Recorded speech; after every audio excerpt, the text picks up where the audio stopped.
ગુજરાત સરકાર દ્વારા ગુજરાત પર આવતી કુદરતી આફત એટલે કે પૂર હોનારતમાં પૂર સમયમાં પાણીમાં ફસાયેલા લોકોને કઈ રીતે બચાવી શકાય તે માટે એસડીઆરએફની ટીમની રચના કરવામાં આવે છે, જેમાં રાજ્યમાં આ ટીમ પોતાની કામગીરી કરતી હોય છે અને અનેક વખત આ એસડીઆરએફની ટીમ ગમે તેવી મુસીબત સમય પર સ્થળ પર પહોંચીને લોકોના જીવ બચાવવા માટે મહેનત કરતી હોય છે। ત્યારે આ ટીમને કઈ રીતે તૈયાર કરાય છે, જુઓ અમારા આ ખાસ અહેવાલમાં।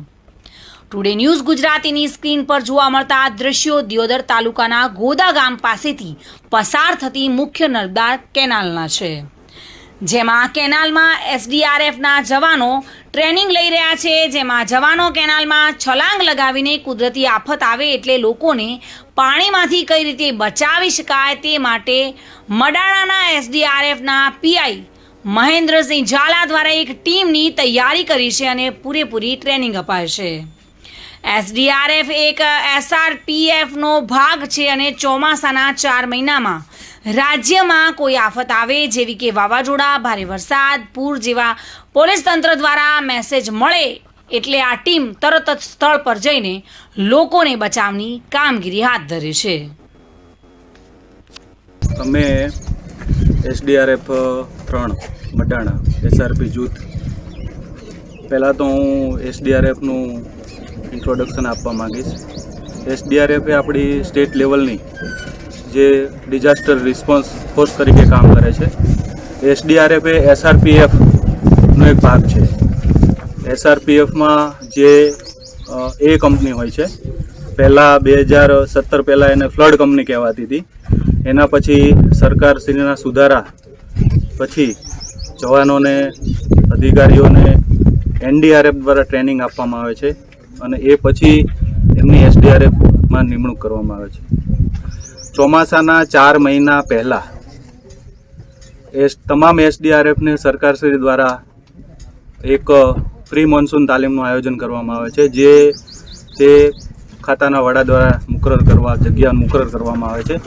એ બાદ અમે મડાણાથી અહીંયા એટલે કે દિયોદરના કેનાલ, નર્મદા કેનાલ જે બાયપાસ કચ્છ તરફ જાય છે, એટલો વિસ્તાર અમને નર્મદા નિગમ દ્વારા એલોટ કરવામાં આવે છે ટ્રેનિંગ માટે। એટલા માટે અમે અહીંયા જવાનો સાથે સવારના 6 થી અત્યારના 11, સાડા 11 સુધી ટ્રેનિંગ કરીએ છીએ। આ ટ્રેનિંગનો મુખ્ય હેતુ એ હોય છે કે ચોમાસાના 4 મહિનામાં જ્યારે પણ ગુજરાત રાજ્યમાં કોઈ પણ આપદા આવે જેવી કે વાવાઝોડું, ક્યાંય પૂર આવી જાય, કોઈ વધારે પ્રમાણમાં માણસો ડૂબી જાય કે ડૂબવાની શક્યતા હોય તો પોલીસ કંટ્રોલ દ્વારા અમને મેસેજ મળે છે અને તાત્કાલિક અમે એ જગ્યાએ પહોંચીને આપદાનું કામ કરીએ છીએ। જ્યાં એનડીઆરએફ પણ પહોંચી ના શકતી હોય ત્યાં અમે તરત પહોંચી જઈએ છીએ। એનડીઆરએફ જે નેશનલ લેવલે કામ કરે છે એવું અમે રાજ્ય લેવલે એસડીઆરએફનું કામગીરી છે।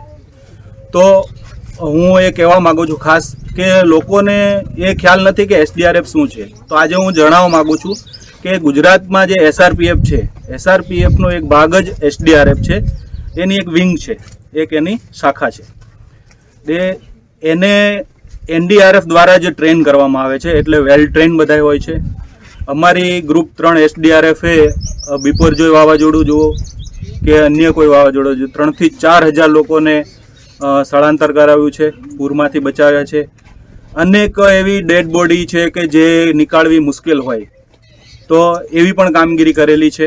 હમણાં જ અમારી એસડીઆરએફની નવસારી ખાતે દરિયામાં રાજસ્થાની પરિવાર ડૂબી ગયા હતા, જેની દરિયામાં ઓપરેશન કરવું અઘરું છે, છતાં પણ અમારી ટીમે ત્યાં ખૂબ જ સરસ કામગીરી કરી અને 3 ડેડ બોડી બહાર કાઢી અને એમના સગાવાલાને સુપરત કરી હતી।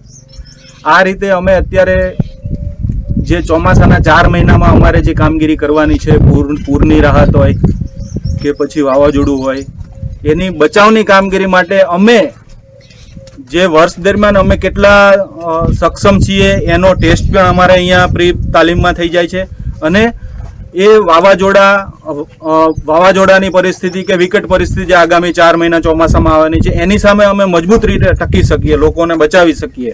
આપદામાં જલ્દીથી તરત પહોંચી શકીએ એના માટે આ તાલીમનું આયોજન હોય છે. ગુજરાત રાજ્યના અંદર અનેક વખત પૂર વધારે હોય છે અને અનેક વખત વાવાઝોડાની ઘટનાઓ પણ બનતી હોય છે. ત્યારે આવા જ સમયે ગુજરાત સરકાર દ્વારા તેમની ટીમ એટલે કે એસડીઆરની ટીમને તૈનાત કરી દેવામાં આવતી હોય છે. પરંતુ આ એસડીઆરની ટીમને કઈ રીતે ટ્રેનિંગ આપવામાં આવે છે તે તમને આજે બતાવવા જઈ રહ્યા છે. ખાસ કરીને દર્શકો બતાવીશ કે તમે જોઈ શકો છો આ બનાસકાંઠા જિલ્લાના દિયોદર તાલુકાની જે મુખ્ય નર્મદા કેનાલ છે ત્યાં એસડીઆરએફ ટીમને જે ટ્રેનિંગ આપવામાં આવી રહી છે તે દર્શક સીધા બતાવવામાં આવશે કે અહીં જે જવાનો છે તે અહીં ટ્રેનિંગ લઈ રહ્યા છે અને પૂર વખતે અને પાણીનો જ્યારે ત્યાં પ્રવાહ વધતો હોય છે અને આવા સમય જ આ ટીમ કઈ રીતે પાણીના અંદર ઉતરી અને લોકોને બચાવની કામગીરી કરતી હોય છે. જગદીશ સોની, ટુડે ન્યૂઝ ગુજરાત, બનાસકાંઠા.